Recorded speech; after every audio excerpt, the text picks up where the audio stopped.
Antes de começar o vídeo, eu quero pedir a você que acompanha o Blog da Cidadania que se inscreva no nosso canal, curta e compartilhe os nossos vídeos, acione o sininho das notificações, que assim você nos ajuda a fazer o nosso trabalho. E vamos ao vídeo.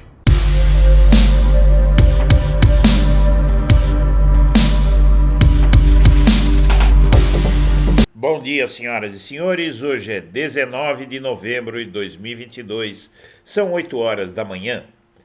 No Estadão, empresário de Sorocaba vê caminhoneiros engrossando atos antidemocráticos. Porta-voz do grupo, que está 18 dias na frente do quartel do Exército, afirma que movimento terá alcance nacional. O fato aqui é o seguinte, antes de prosseguir na leitura da matéria. Os patrões que o STF puniu congelando suas contas, estão tentando ameaçar o judiciário brasileiro. O empresário Roberto Henrique França, que está 18 dias na frente do quartel do Exército, no bairro Santa Rosália, em Sorocaba, disse na quinta-feira, 17, que caminhoneiros vão parar em represália às medidas do ministro Alexandre de Moraes, do STF e do TSE, que determinou o bloqueio de contas bancárias de pessoas e empresas que financiaram o fechamento de rodovias após a derrota do Bolsonaro. França foi candidato a vereador pelo PP em 2018, em Votorantim, cidade vizinha, mas não se elegeu. Apontado como porta-voz do grupo, ele diz que a mobilização tende a ganhar força. Abre aspas, você acha que o ministro do Supremo, a maior corte do país, tem o direito de falar perdeu mané? O Barroso Boca de Veludo falou. A cada dia que passa, os ministros te dão mais e mais motivos para que a população, ele chama de população, saia para a rua. O Alexandre de Moraes determinou o bloqueio das contas dos caminhoneiros. Vou te contar uma coisa em primeira mão. Os caminhoneiros vão tirar os equipamentos deles das ruas e, daqui a 10 dias, não vai ter produtos nos supermercados. Os caminhões não vão andar mais. Já começou em Mato Grosso, Santa Catarina, Goiás. Em São Paulo começou agora à tarde. Nesta sexta, a Polícia Rodoviária Federal registrou bloqueios pelo país. E apoiador diz que a mobilização na frente dos quartéis só será suspensa quando o TSE liberar o código-fonte das urnas para as Forças Armadas analisarem. França apontou como principal motivo das manifestações uma suposta fraude no resultado das eleições, embora não apresente prova concreta. Você acompanhou antes do dia 30 as manifestações a favor de um candidato e de outro. Você quer dizer que o candidato que foi eleito é o que estava na frente? Nós desconfiamos sim de fraude, diz ele. Sobre o número reduzido de pessoas na manifestação de Sorocaba, França diz que o contingente aumenta à noite, aos domingos e feriados. Graças ao Bom Pai, nesse horário, os brasileiros de bem que não roubam, não pegam dinheiro para tomar uma cervejinha, não dependem do Bolsa Família nem de uma pseudo-picanha, trabalham.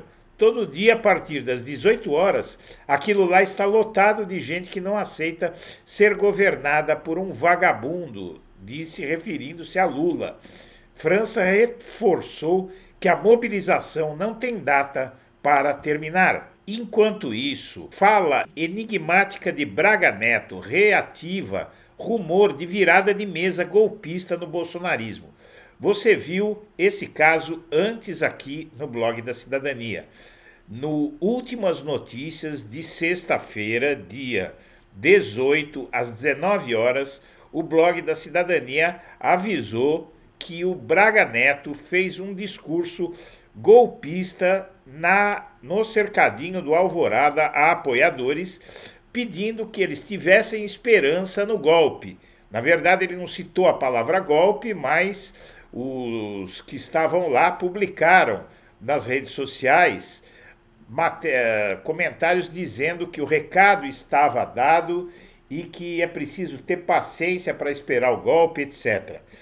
Não percam a fé, é só o que eu posso falar agora, disse o ex-candidato a vice de Bolsonaro a militantes em Brasília. Uma declaração enigmática do general da reserva Walter Braga Neto, vice na chapa derrotada de Bolsonaro, deixou o bolsonarismo em polvorosa nesta sexta-feira. Após visitar o presidente no Palácio da Alvorada, o ex-ministro da Defesa conversou com apoiadores do presidente e pediu que não perdessem a fé sem elaborar. O que é que ele queria dizer, obviamente. A declaração de Braga Neto, que foi gravada, foi imediatamente recebida nas redes pró-Bolsonaro como um recado implícito aos apelos por uma virada de mesa eleitoral ecoados em protestos golpistas na porta de quartéis Brasil afora.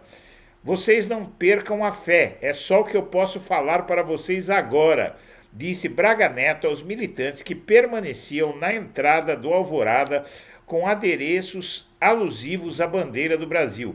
A gente está na chuva, no sufoco, interpelou uma bolsonarista com a voz embargada, tentando segurar o choro. Eu sei, senhora, tem que dar um tempo, tá bom? Completou o ex-vice de Bolsonaro. Quando ele fala em dar um tempo, ele está falando que precisa dar um tempo para haver algum golpe no país. Essa fala está estimulando o golpismo e reacendendo, e pode reacender, ondas de protestos contra o resultado das eleições. E o Bolsonaro, segundo a Folha de São Paulo, se queixa da longa espera para a posse de Lula em janeiro. Vejam, o Bolsonaro ele quer mudar todas as leis do país, quer mudar todo o ordenamento jurídico, quer mudar qualquer coisa na face da terra que não se coaduna com o que ele sente, com o que ele quer. Agora, ele quer mudar a distância entre a vitória e a posse para os próximos presidentes. Não é para ele, não. Ele acha que presidente não deve esperar tanto tempo para assumir uma vez que é eleito. Ele não quer fazer transição. O sujeito está completamente maluco. Apesar de tudo que aconteceu, ele acha que manda ainda em alguma coisa e quer mandar nas leis eleitorais do país, num momento em que ele se tornou o que os americanos chamam de pato manco, um presidente que está em vias de sair do cargo e não tem mais poder. E o Bolsonaro afirmou a interlocutores que a lei precisa mudar para tornar a distância entre eleição e início do novo governo mais curta. O Bolsonaro se queixou a interlocutores que o visitaram do tempo que é preciso esperar para que o presidente Lula tome posse em seu lugar. Lula foi proclamado vencedor no dia 30 de outubro, mas só subirá a rampa do Palácio Planalto no dia 1º de janeiro. Para o atual presidente, a lei deveria mudar e o novo governante deveria tomar posse logo depois de abertas as urnas. A longa espera, afirmou, é aflitiva. Segundo Bolsonaro disse ao visitante, o presidente que está deixando o cargo já não tem mais poder algum e suas opiniões não têm relevância. A ele restaria, portanto, ficar batendo ponto e esperando o tempo passar. Trabalhar que é bom mesmo nada, né? A mesma visita, Bolsonaro passou a impressão de estar chateado e triste com a derrota, que, de fato, ele não esperava, acredite se quiser. Para piorar, Bolsonaro foi diagnosticado com erisipela na semana seguinte à eleição. Recluso no Alvorada, recebeu poucas pessoas e delegou funções ao vice, Hamilton Mourão. Na quinta, o general Braga Neto, candidato a vice na chapa de Bolsonaro, visitou-o no Alvorada e afirmou que ele já estava melhor e que poderia em breve voltar a despachar no Palácio do Planalto. E Portugal e o mundo estavam com saudades do Brasil, diz o primeiro-ministro, emulando inclusive as falas que o Lula tem feito sobre o Brasil. É um bordão que o Lula criou e usou muito na COP27, que é "O Brasil está de volta". Antônio Costa, primeiro-ministro português, disse a Lula que o governo de Portugal está disposto a apoiar o Brasil como membro permanente do Conselho de Segurança da ONU. O governo de Portugal está disposto a encampar a proposta do Brasil de mudar a composição do Conselho de Segurança da Organização das Nações Unidas e não medirá esforços para que seja fechado o mais rapidamente possível o acordo entre o Mercosul e a União Europeia. Essas foram as principais mensagens transmitidas ao presidente eleito brasileiro Luiz Inácio Lula da Silva pelo primeiro-ministro português Antônio Costa. A ONU não pode ser o que era em 1948.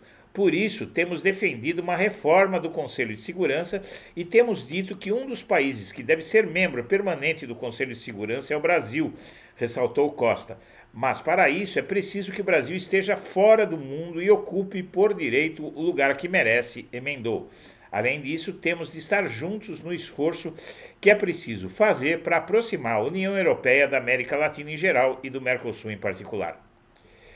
E evangélicos pressionam para que Lula não saia de aliança ultraconservadora. Acredite se quiser. A bancada evangélica no Congresso e líderes de alguns dos movimentos neopentecostais querem que o Brasil não abandone o Consenso de Genebra, bloco ultraconservador que defende na ONU e na OMS uma resistência contra qualquer referência à educação sexual e direitos reprodutivos na agenda internacional. A aliança ainda tem como bandeira a luta contra o aborto. Veja que os evangélicos agora eles querem impor sua agenda à nação inteira. E apontado como líder golpista em Goiás, ataca Carmen Lúcia chamando-a de bruxa de Blair bandida. E isso está na linha do que fez o Roberto Jefferson, que tinha inclusive muito mais poder que esse bobão que atacou a ministra de uma forma covarde, machista, misógina e criminosa, diga-se de passagem. De onde sairá o dinheiro do PL para pagar o salário de Bolsonaro? Segundo o dono do PL, o tal do Valdemar da Costa Neto, esse dinheiro vai sair das sobras de doações de campanha que foram de muitas dezenas de milhões de reais.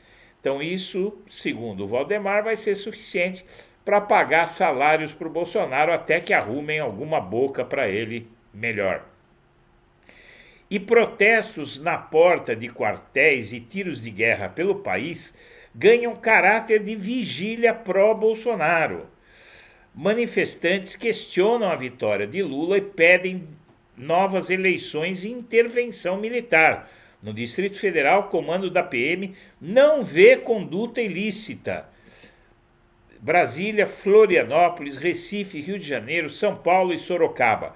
Passadas mais de 2 semanas do resultado da eleição, apoiadores de Bolsonaro seguem concentrados nas proximidades de instalações das Forças Armadas em atos contra a vitória de Lula. O movimento espalhado pelo país ganhou caráter de vigília na frente de quartéis e tiros de guerra, com aglomeração de centenas de manifestantes. Não há líderes nacionais definidos. O jornal Estado de São Paulo percorreu sedes militares em São Paulo, interior paulista, Brasília, Rio, Florianópolis e Recife na quinta-feira, dia 17, e na sexta, ontem, dia 18. Os atos são realizados em todas as regiões do Brasil. Secretarias de Segurança Pública, Ministério da Defesa e Exército foram procurados, mas não informaram o número de manifestantes nem quantos protestos estão ativos no país.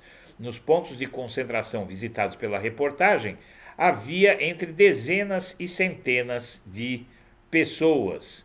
Em comum, os manifestantes acampam para pedir socorro. Apesar do direito constitucional à manifestação, há defesa de intervenção militar, mensagens antidemocráticas e registros de confrontos, além do inconformismo com o resultado das urnas. Também a partir desta sexta, de acordo com balanços da Polícia Rodoviária Federal, foram retomados bloqueios em estradas. E militares preferem Aldo Rebelo, aceitam Nelson Jobim e rejeitam Ricardo Lewandowski. Ou seja, a atribuição que é do presidente da República de escolher o comandante das Forças Armadas, o ministro da Defesa. Eles agora querem escolher, tomar do Lula a decisão e dizerem eles mesmos quem eles querem que ocupe a pasta. Interlocutores dos comandantes militares afirmam que o ex-ministro Aldo Rebelo é quem tem a maior simpatia hoje para assumir o Ministério da Defesa. Atualmente filiado ao PDT, o ex-comunista é tido como um nacionalista e profundo conhecedor da história do Brasil. Ele comandou a pasta entre 2015 e 2016 e deixou boa impressão entre os fardados. Outro ex-ministro, Nelson Jobim, que comandou a defesa entre 2007 e 2011, não desperta o mesmo entusiasmo, mas não enfrenta objeções entre os oficiais. Isso é muito grave, né, minha amiga, meu amigo? É muito grave porque, na verdade, os militares estão querendo usurpar o direito do presidente da República de nomear o ministro da Defesa que ele bem entender. E a Covid, com a nova subvariante em alta, tem alta de 70% em 2 semanas. Contra a Covid, especialistas recomendam volta do uso de máscaras em espaços fechados ou pouco ventilados, vacinação atualizada e higienização. Minhas amigas, meus amigos, nós agradecemos a atenção e estaremos de volta ao meio-dia. Um abraço para todo mundo.